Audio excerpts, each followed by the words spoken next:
What is the process of color subtraction to create white? Hello there.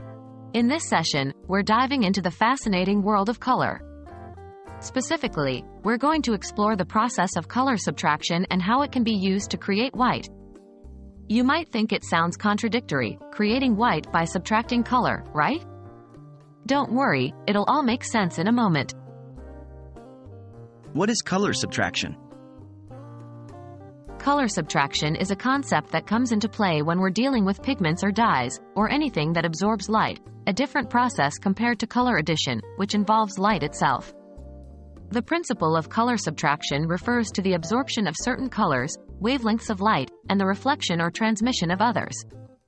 When we mix colors using paints or other pigments, we're essentially subtracting wavelengths from the light that hits the objects, which determines what color we perceive. How does color subtraction work?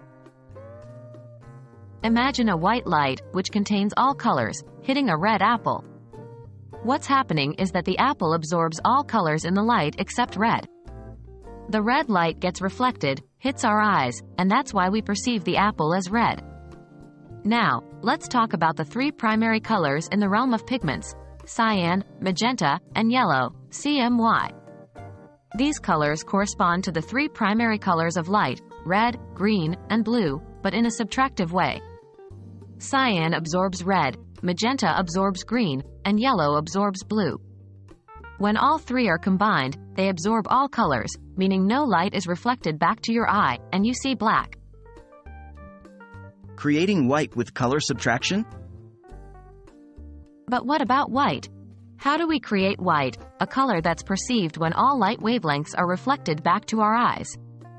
Technically, with perfect pigments, you wouldn't be able to create white by mixing colors because you'd always be subtracting wavelengths, not adding them. However, in the real world, no pigments are perfect. They don't absorb colors perfectly and might reflect some amount of all wavelengths. When you mix a large number of different pigments, the result can appear white or near white because so many different wavelengths are being reflected. So, there you have it. Creating white by color subtraction is more about imperfect absorption of different wavelengths by real-world pigments rather than the pure concept of color subtraction. The world of color is complex and fascinating, isn't it? I hope you found this discussion enlightening. Stay curious and keep exploring.